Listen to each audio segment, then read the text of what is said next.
Morning, everybody. How we doing? Sammy United People's TV. I apologise. Technical issues this morning, and it doesn't look like I can see any Facebook live chat. Can you just let me know if you're watching on YouTube? Let me see.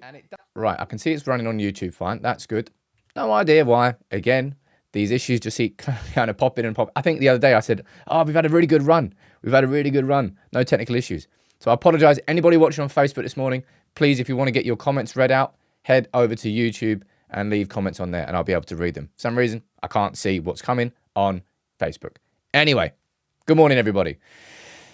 There aren't major headlines to talk about this morning, and I tell you what, isn't that obvious? Like as soon as United lose,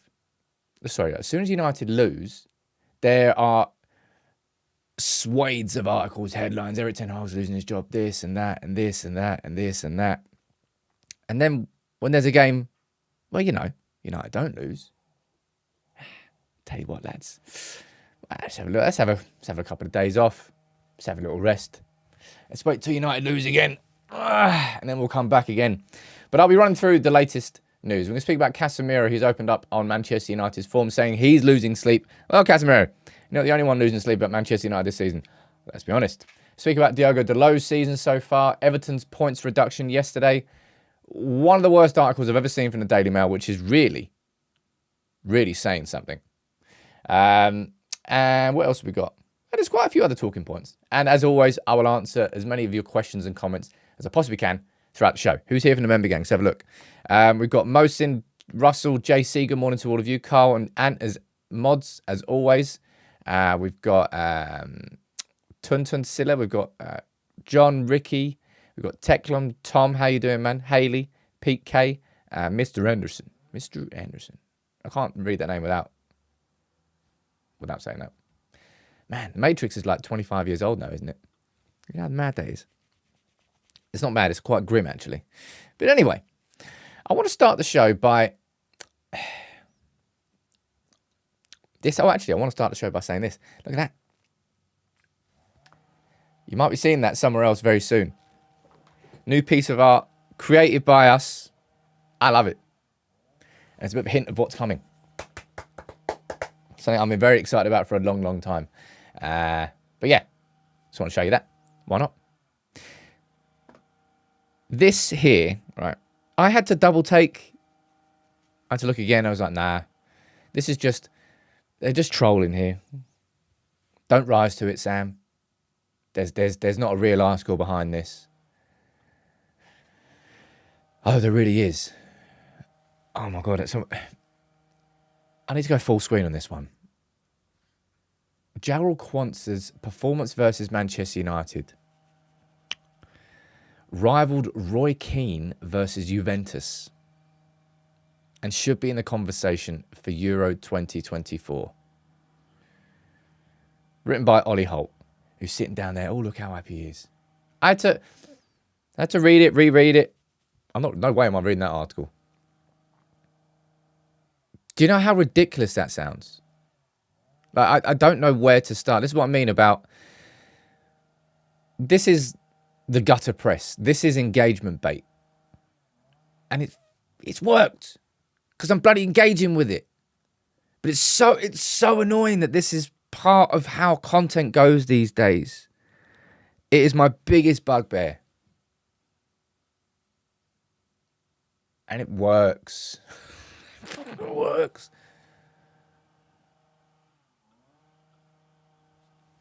That performance from Roy Keane in '99, obviously, the reason it's hailed as one of the best individual performances in a Manchester United shirt, he was our captain. It was the semi-final of the Champions League. He got a yellow card, so he was banned for the final. And in those occasions, there are certain players who could not cower into themselves, but just like be so disappointed with the fact that they're missing the big game. The treble Champions League final is the biggest of all games. Yet Roy Keane continued. I think he scored his goal before he actually got the yellow card. That really famous header flick on into the side netting. But it's just like just piss off, man. Do you not remember? Damn it! I hate the gutter press so much. It's like visceral at this stage. And this is what they do. And it works every damn time. And another example of the gutter press, by the way. I'm coming out here moaning this morning. Because I think these... Previously... My voice went really high there. Previously, they got away with it because there wasn't really anybody who had platforms to call them out. It's not really going to change it. Their business model still is on creating engagement either way. It's like they don't care whether they're famous or infamous. They don't care whether it's good publicity or bad publicity, as long as it's publicity. Don't give it oxygen, Sam, says Alex. I mean, I've sat for ages so long, I don't care anymore. I'd rather nibble, come out with a shotgun and fire. Like, look at this. Now, this bloke has just spent a year running a marathon every day from South Africa the whole way through to Tunisia, the entire length of Africa, within 24 hours. The Daily Mail are there. Doubts have been raised whether he can actually claim. They'd rob your grave. They really, really would, man. But going back to this, it's like they've sat on a round table and go, what conversation do you think could piss fans off the most? Like, you know how Quansah in that game against United, he just gave the ball away to Bruno. Just completely gave the ball away. He played all right, man, fine, but he gave the ball away to Bruno. Got an idea here. Ollie, listen to this one, right? Just listen. I'm all ears. Compare him to Roy Keane. Yeah, what game? Oh, I've got a good one. You know, the best ever game. Maybe not the best ever game, but one of the most famous games from... Oh, yeah, compare it to that. Go on in. All right, I'll put my tagline on that. Twats. Works every time as well. Just frustrates me. Again, because I do like to think that we do things differently here on United People's TV. It's just frustrating. Yeah, and he is ginger as well. Mate, how is this dude? I really need to donate. I tried to donate to him the other day, but the website wasn't working properly. Let's go back and do it. Ridiculous. But anyway, let's move on to actual talking points here on football. Because yesterday, confirmation of more points deduction for Everton. So they got a 10-point they got a 10-point deduction before. That was reduced to 6 on appeal. Now, Everton have been given another 2-point deduction for a further PSR breach. Now, they really are kind of but Everton are being sort of held up as it's kind of the example by the Premier League right now of saying, these are the rules, you broke the rules, these are the points deduction. That is fine as long as it's put across the league fairly,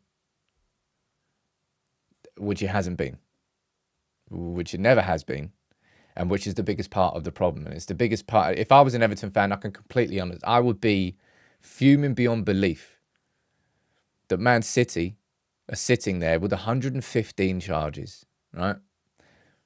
We're not talking about charges over a 3-year cycle. I think we're talking about charges over a 9-year cycle. It was like a deep investigative bit of not journalism, but deep investigation by the Premier League itself going against City.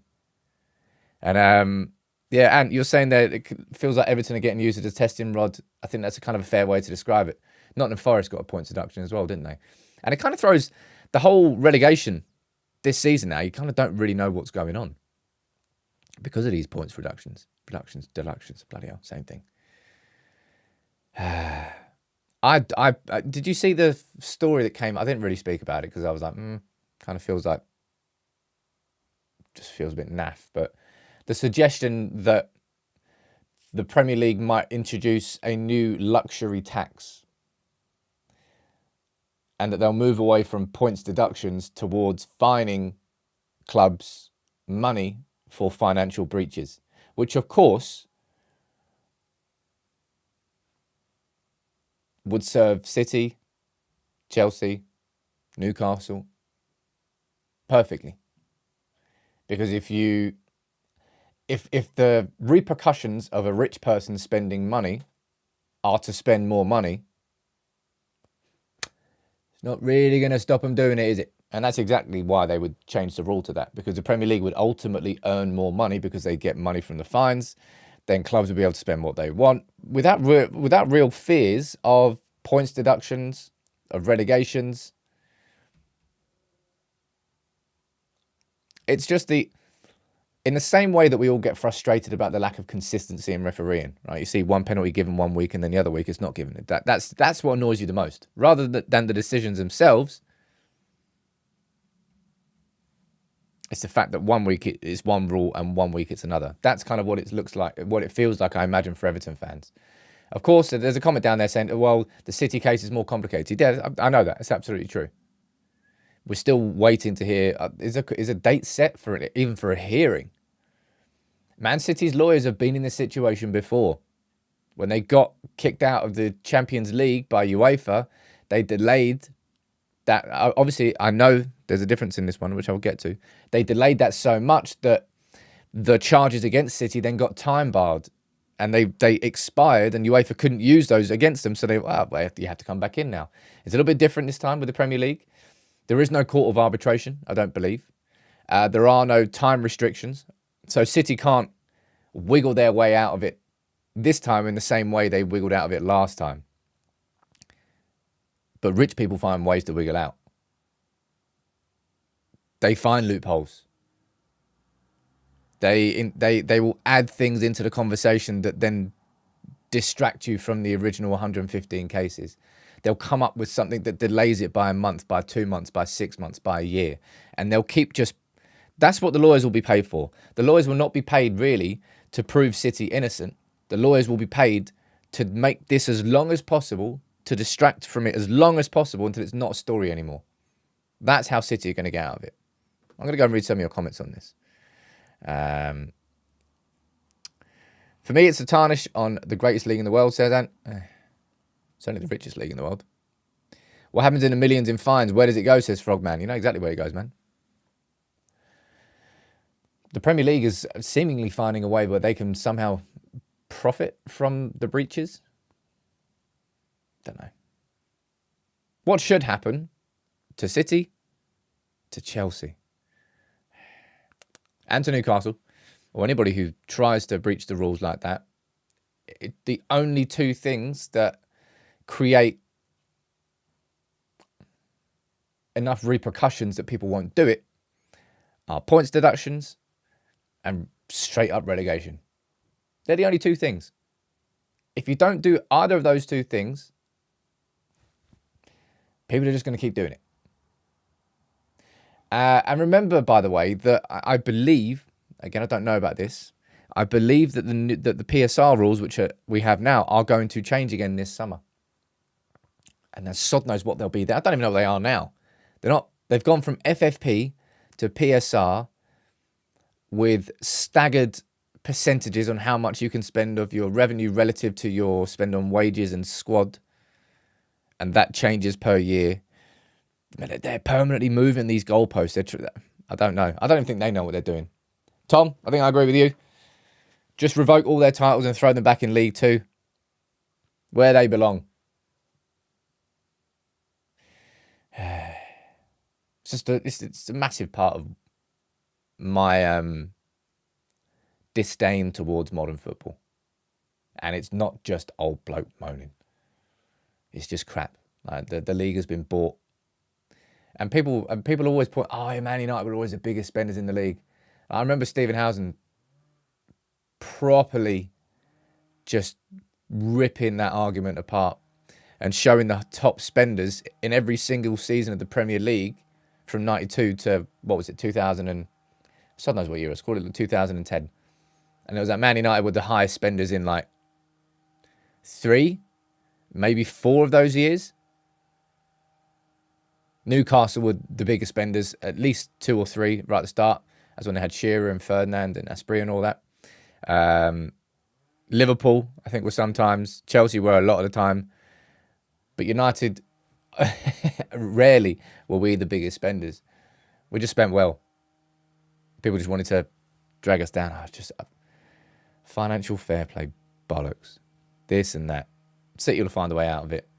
Everton, it feels like, I'll be honest, I think Everton are getting the harsh end of the treatment. They've broken the rules, right? They've overspent. They spent a ton of money on players. They built a new stadium. They haven't even got new owners in yet. Is it 777 Sports? They're still trying to figure out if they've got enough money. So they've been run pretty damn poorly. And that's why they're getting fined. Same way that Nottingham Forest did too. But City are just getting away with it. Chelsea got away with it for so damn long. It's ridiculous. It's just frustrating. If you're an Everton fan, I can really understand that frustration, man. But if you want some help, Everton, right? Because we're a kind fan base, right? We'll help you, all right? You just send Jared Branthwaite our way and Amadou Onana, and we'll help you. Buy both of those, give you a good amount of money, all right? Only to help you, all right? It's nothing to do with us. It's just out of the kindness of our hearts. But I suppose it does give United a bit of an advantage, really, if you can call that, in negotiations when I think we'll go after Branthwaite this summer. And I'd be very surprised if Onana wasn't on the list. I'm not saying that both of those are the two best options in those positions. I'm saying they are definitely two options in those two positions. Left centre-back / right centre-back. And that, would you call Onana a hybrid midfielder? I suppose he is a hybrid midfielder. But that all-purpose, athletic, dominant midfielder, especially out of possession, Onana's got to be one of those options. So, Everton, we're just trying to help you, all right? Sandman, you think their appeal is going to be successful? I don't even know if their appeal will be successful or if it can go through before the end of the season. And imagine that. Imagine Everton got relegated by 1 point. And then the appeal goes through after the season's finished. Because can an appeal really go through in the next 5 weeks? I don't know. The Premier League is just making things far more complicated for themselves. Anyway, I want to move on to this, right? This is a video I did yesterday, and I really enjoyed this video. I like picking talking points. I don't just look for positive talking points because, well, let's be honest, there's been a lot of negativity and a lot of reasons to be negative, and I've kind of discussed all of those. But I really do feel that this current academy setup that we've got, the under 21s, 18s, 16s, these like 3 or 4 teams, some of the strongest that we've had in a long time. Like consistently, they're kind of across pretty much all age levels. And last night, the under 21s were in action, and we saw Harry Amass start for the under 21s. I think the goal they drew 1-1 with Brighton. I think it was his cross that was turned in as an own goal. And on top of that, a certain Amir Ibragimov came on the bench. 16-year-old Ibragimov. And of course, this is a player that we've spoken about a fair bit on this channel. Haven't done an individual video on him yet. Because I think is it a little bit too early to do a video on him yet at 16? It's on the edge. But I've still got that Academy series planned, looking at all these youngsters. And I ran through quite a lot of it yesterday. Ebwich, I don't care if Sporting Lisbon has reached a verbal agreement with Liverpool. I do not care. Who cares what they're doing? Anybody care? No. They want to jab Alonso? No, not going to get him. Anyway, so Cambuala, of course, is the player who's in the spotlight now. And deservedly so, man. People are going to go, oh, don't add too much pressure on Cambuala too soon. But when a player is making his first start at Old Trafford, and he's doing it against Liverpool, you deserve the praise, you deserve the plaudits, you deserve the attention.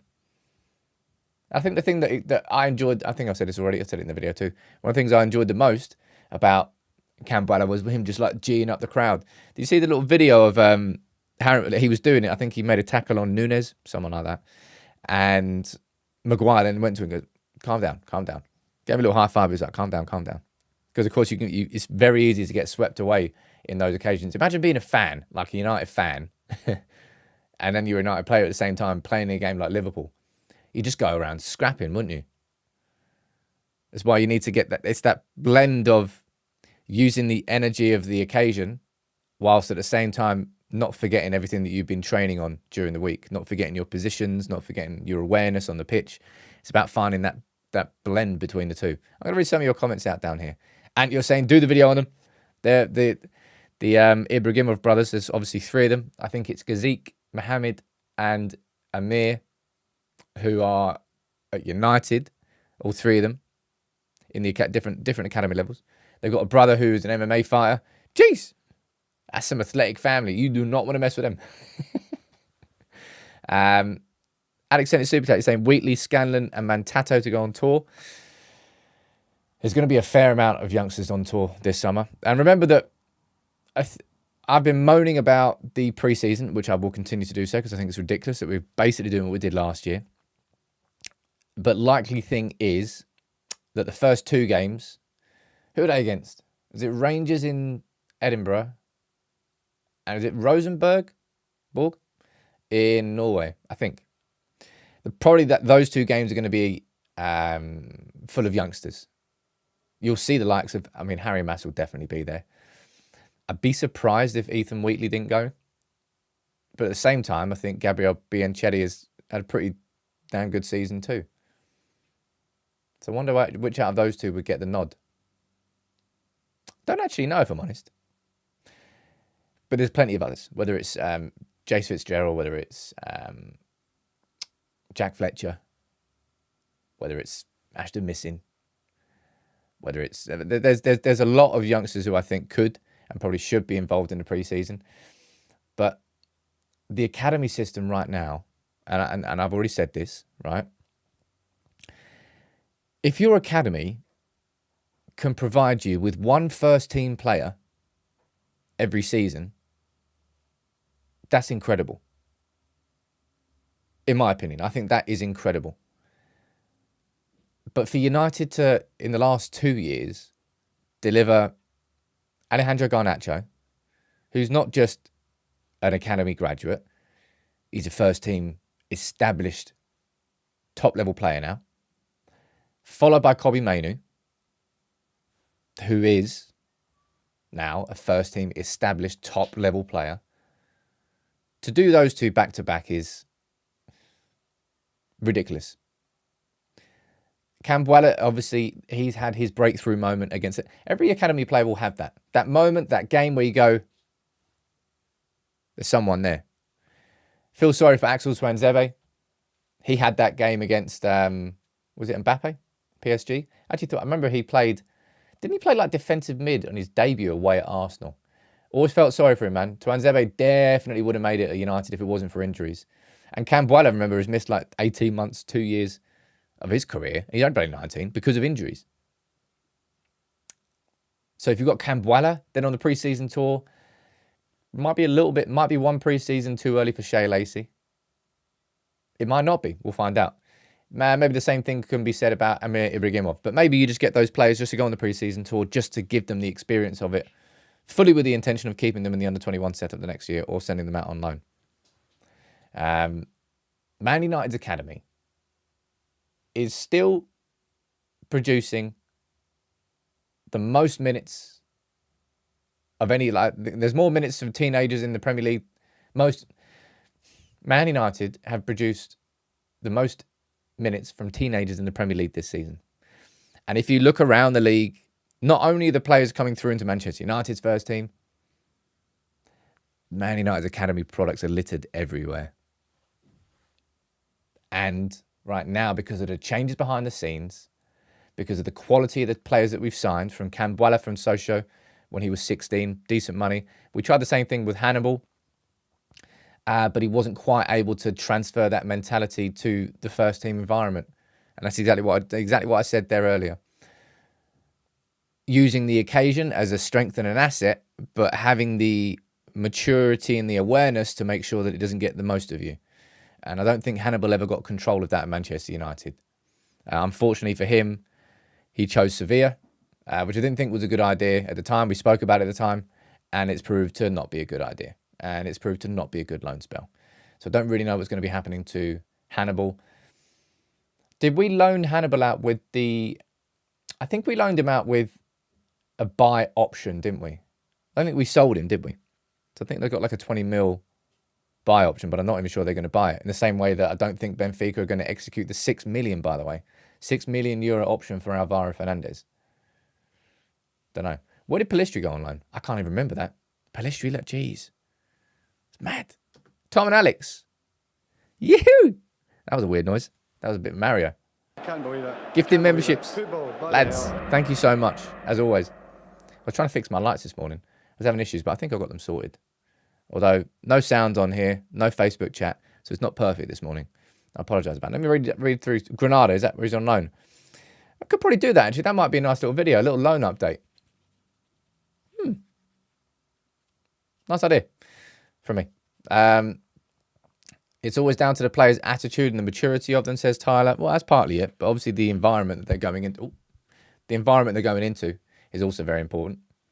What else are you saying down there? There are lots of youngsters on tour because most first-team players are on holiday after the Euros. Yeah, I think so. Well, it depends how far certain countries go in the Euros, really. But I imagine there's going to be almost like two You know how that happened last pre-season? Who was it we played? Wrexham.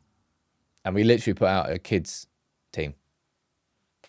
Did we lose that game? I don't know. Oh, sorry, man. It was Akash, not you, Alex. Sorry, dude. Wrong A. But yeah, Harry Amass played for the under-21s last night, and Ibragimov came off the bench. I don't know how long he played. He might have played a decent amount of time. But both of them, it's exciting to watch them.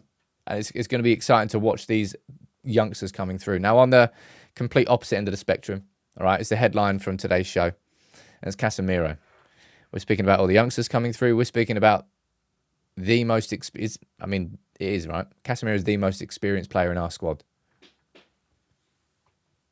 Casemiro, and we've spoken about it this season, and I take absolutely no pleasure in it. But the fall off from Casemiro has been spectacularly bad. Last season, there was a point where I would have happily stood in Casemiro's corner and argued his qualities against Rodri. There was a point where I would have been happy to do that as a United fan. That ship has certainly sailed this season. And Casemiro's... I'm going to put a poll down here, right? Let me see what you think. Will Casemiro be here next season? Not will you sell him, won't you sell him? Just do you think he will be here? Right? Next season. Mo, you're saying Varane's the most experienced player in the squad. Okay, it's Varane or Casemiro. Potato. You might say that Varane winning the World Cup gives him more experience, maybe. But Erik ten Hag's... Like, if we think of how this season has gone, right, for Casemiro. Season started and we were all dead excited. We had our proper first team for Wolves, didn't we? And we got so exploited. That was where we first saw the Bruno and Mount too aggressive number 8 system. We thought we were going to be really aggressively proactive on the front foot. And we were. But then Wolves just, within 3 passes, had gone past our front press. And Casemiro was left to cover like 50 yards of space on his own. And at the start of the season, all of us were saying Casemiro is getting left way, way too isolated. And it's a big problem. And then Casemiro got injured. And then we all chops and change, blah, blah, blah. Casemiro came back in. And was it Casemiro came back against Wolves? It might have been Wolves. It looked pretty good. I actually think, and then he gave away a penalty in that game, I think. But we won because of Kobe Mainoo's goal. And then at that point, Man United weren't being as aggressive with that stupid front press from Bruno and Mount. But there was still a fair amount of space. And my point here is I don't think that we were giving Casemiro excuses. I think we just understood the circumstances of everything that was going on in the team. But Casemiro now, it's the 9th of bloody April. We're talking an entire season. Right? Casemiro is not a spring chicken. Doesn't have many seasons left.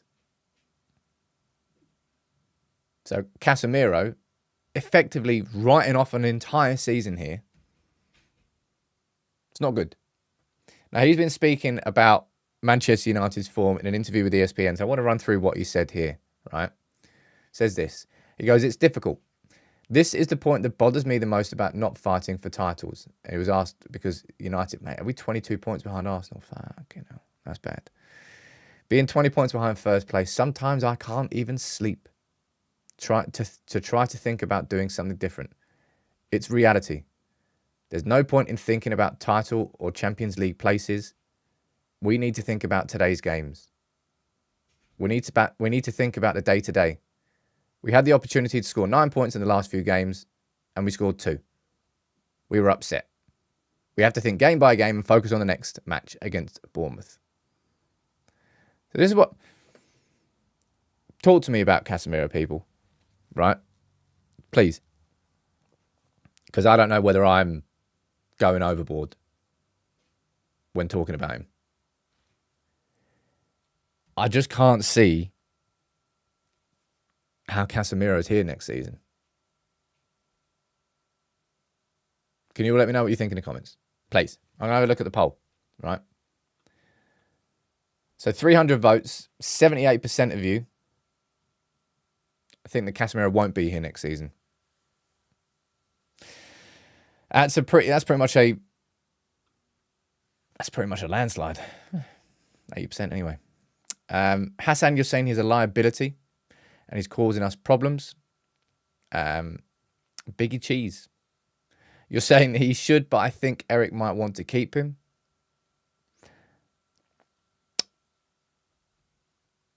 I mean, you'd think, again, in these last 3 games, we talk about you need your leaders, you need your experience. I'm pretty sure Casemiro's been on the pitch. Was he on the pitch at the end of the game in all 3 games against Brentford, Chelsea and Liverpool? Brentford, where we conceded a 97th minute equaliser, 30 seconds after scoring. Chelsea, where we conceded 2 goals in the 109th and 111th minutes. And then Liverpool, where we were 2-1 up with 20 minutes to go. I mean, that's not leadership. In no way, shape or form am I putting this solely on the shoulders of Casemiro. So don't even try and put those words in my mouth. But I wouldn't say the experience is helping Manchester United on the pitch to see out these 3 games. Craig, there's you mentioned sort of Casemiro's slide tackles there. It's something that really frustrates me about him. It doesn't frustrate me about him. It's just it's a reality of where he is now as a player. Casemiro doesn't have that acceleration burst in those small situations that allows him to just like get in front of a player, get a foot in a standing tackle, an interception. And it ends up leaving Casemiro requiring a lunge, a stretch, to try and make up for that 1-2 yard gap that he previously would have been able to do because his legs were younger. And then so many times, those lunges are mistimed. And it leads to a problem. Either Casemiro getting beaten, getting dribbled past, foul. But it's not even just that, man. It's like against Liverpool, and all season long, really. It's just like his passing has been like, mate, what are you doing? No, he's right there. It's like a 15-yard pass, straight. It's not just Casemiro out of possession. It's in possession, and this is definitely an instruction from Eric Ten Hag. This bit that I'm going to moan about. So often Casemiro receives the ball, where a lot of the time where he's like side on to the strikers, he can't actually see them. It's just like they're that side of the pitch, and he just whips a pass, just puts his full power through it and whips it. And I guarantee that's an instruction from the coaching staff to say if you do those passes, you can bet on Højlund, Garnacho and Rashford making those runs that they can take advantage of it. But then 90% of those passes, if not more, just going straight to the opposition, and then it comes straight back at us. I'm going to see what you're saying in the comments here. And you sent a super chat. What are you saying, dude? You know, he's just one in a raft of mentality issues in the squad right now. Question is why? What is precipitating this? I think I said this to you. I said not to you personally. I said this in my match reaction against Liverpool. I said it when it comes to the Manchester United shirt.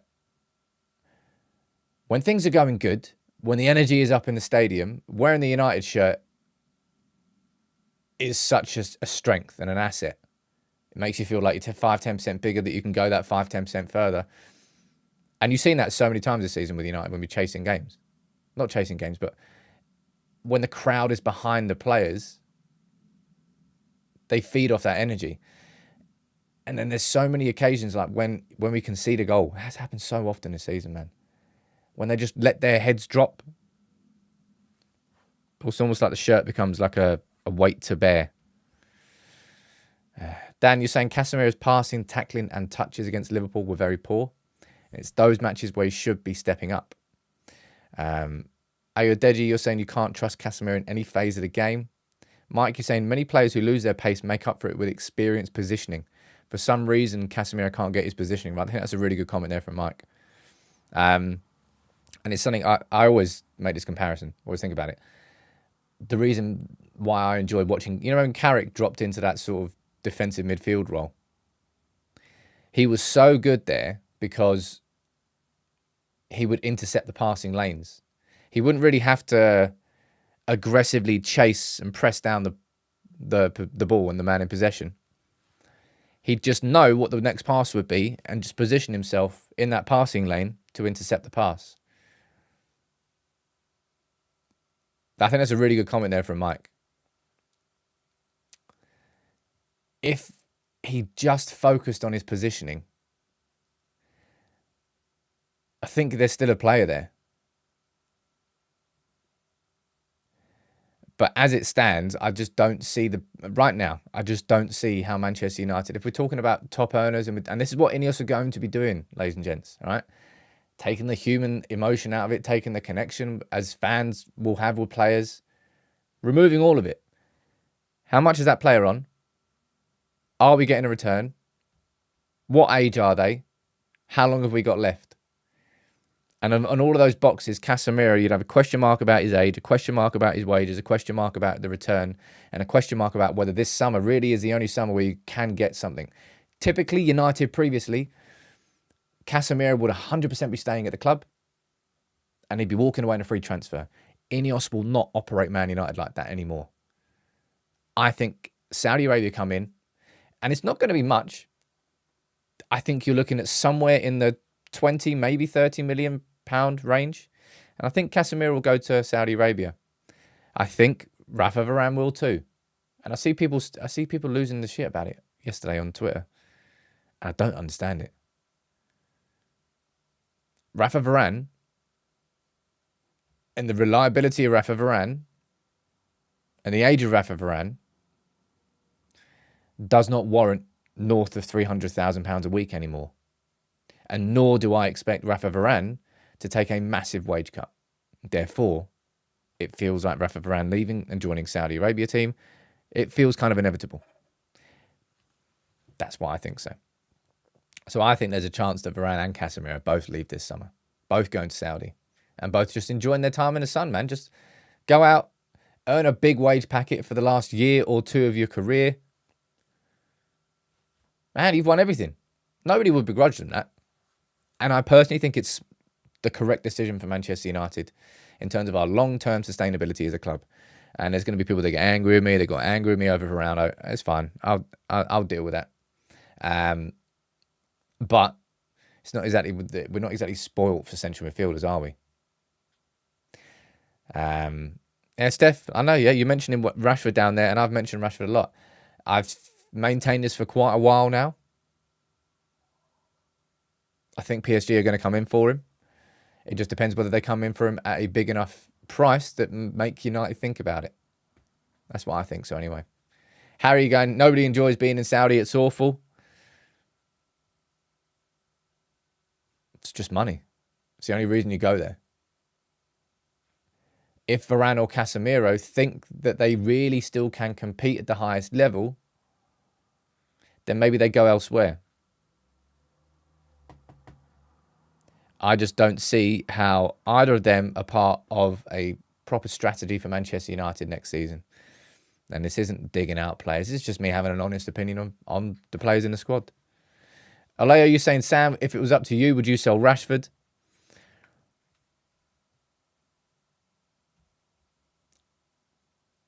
If the price was big enough, I think the club would have to consider it. I think that's pretty much the only defining factor on it. I wouldn't actively push Rashford out the door in any way, shape, or form.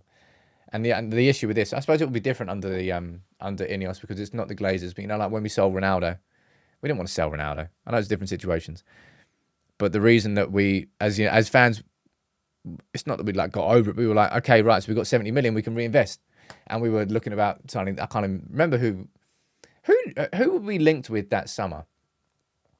I mean, I know who we actually signed. Was it Valencia, Owen, and Obertan?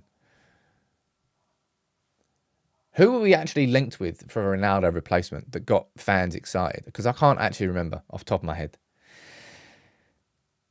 But I suppose the same thing would exist around Rashford. If we got, in my opinion, it would have to be north of 100. You might think I'm bonkers saying that.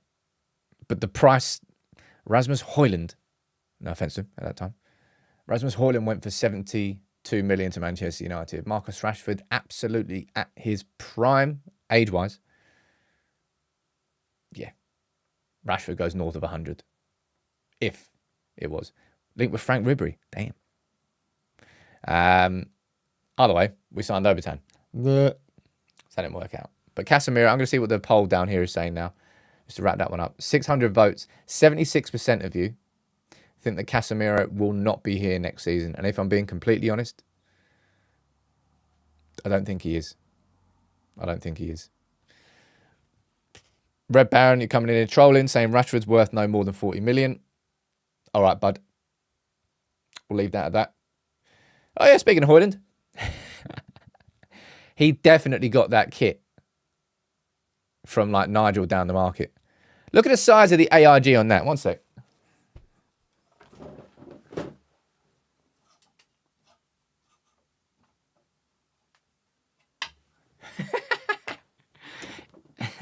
Exhibit A, Højlund's kit with AIG. Exhibit B, his dad's definitely gone down the market and whipped that one off. It's quite funny that. Tenerife 06, great year. Great year.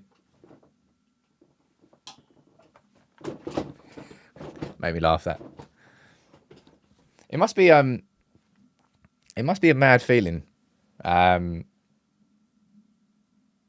actually playing for the club that you supported as a kid. Like how excited you would be to play for the club. You can see that in how Højlund plays. And I've always said it, and people have sort of get all Brexit in the comments.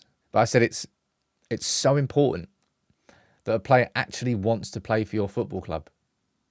Because in those moments, it gives you that extra 5%, that extra 5 or 10%. That's what it does. But Højlund, don't know. I just like that photo. Thought I'd talk about it. And there's someone else I want to speak about here, right? Ryan Giggs, Paul Scholes, David Beckham, Bruno Fernandez. One matter. The top 5 Premier League goal-scoring midfielders for Manchester United in history. And Bruno's there at number 4 with that, quite frankly, it was about as Bruno Fernandez a goal as you'll ever see. Kwanzaa giving the ball across to him. You didn't even have time to realise it was a chance before Bruno had shot.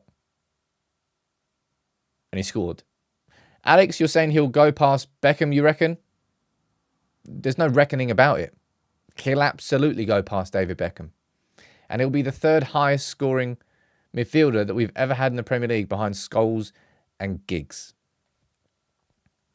I love Bruno, man. I really, really want to see him lift a big trophy with Manchester United. I don't think we will. How old is he now? I think we gotta look. Is he 28? I think Bruno's 28. 29. He's 30 in September. I think it's going to come too late. Love the bloke, man. I really do. I know there are so many weaknesses. Not so many weaknesses. I know there are weaknesses of his game. I know that he wears his heart on his sleeve. But geez, man. I really, for the life of me, I've done a video on this separately. I've had arguments about it separately. I don't get why anybody... Liam down there, he's been awful lately. Definitely playing with an injury. Needs less minutes. You just don't take Bruno out of the team. You don't. You build that midfield to make sure that Bruno can do what he can do. But, tell you what, he's 29. Mason Mount's not really a Bruno Fernandez replacement, in my opinion. So, in a year or two, we're going to have to look at replacing him. Anyway, let's not get into an argument about Bruno Fernandez this morning. I don't fancy it. I really don't fancy it. Oh, yeah, look at this. One sec. Oh, wrong one. Little bit of Hoyle in there.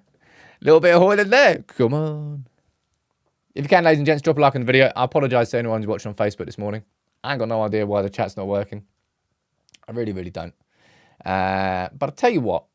I think we might actually wrap that one up today. The other talking points aren't really worth it. Last couple of minutes of the show. Fire in your questions and your comments. Anything that I've spoken about that you want to have a conversation about.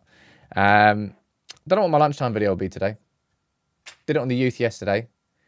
Let's have a look. Paul, you're saying, Sam, you forgot about the importance of Casemiro on the training ground for the youngsters. That's Ten Hag's main goal. I'm a Dutchman, so I know Ten Hag a little. Experience is so important. Like, the reason that the class of 92 was so successful was not just because they were the class of 92. It's because they had Cantona, Bruce, Keith. They had the right voices around them. And I know that. It's that blend of experience and youth. And once you find that perfect blend, it tastes great. But in my opinion, that's not a reason to keep Casemiro next season on 300 grand plus a week in the last summer, where we will be able to get some sort of money back on the 70 mil we spent on him. If I'm really standing back and looking at this from strictly from a numbers perspective from Ineos, the decision on Casemiro is extremely easy to make. When you then step in and you involve, okay, what's the squad like with Casemiro? What's his impact there? Then the conversation can get a little bit more complicated. But I think purely from a business perspective, and you might say, well, Sam, you can't think about football teams like a business. It's exactly what Ineos are going to do this summer. Exactly. So whether you want to or not, this is how the decision makers are going to be thinking about United. Emotion's going to be taken away. Steph, you're saying, when do you expect Ineos to say if Erik ten Hag is staying or not? I've always said that I thought that there would be a statement either way before the end of the season. Either supporting Ten Hag or saying we've agreed to part ways at the end of the season. And maybe I was wrong on that. I suppose if you've not heard one now, when are you going to hear it? You've got Bournemouth next, then we've got Coventry in the FA Cup. After the FA Cup semi, regardless of the result, I don't know.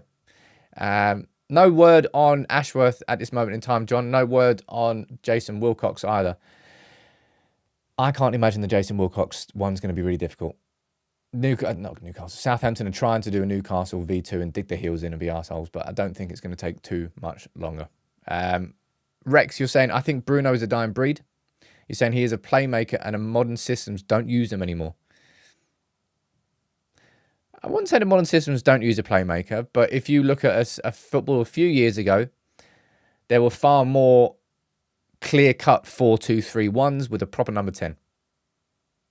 Whereas now, you kind of almost play with, most teams anyway, play with two number 8s and like a number 6. Not strictly a number 6, but rarely do you get like a number 10 who kind of just sits there behind the strikers, ready to feed the wingers and the striker.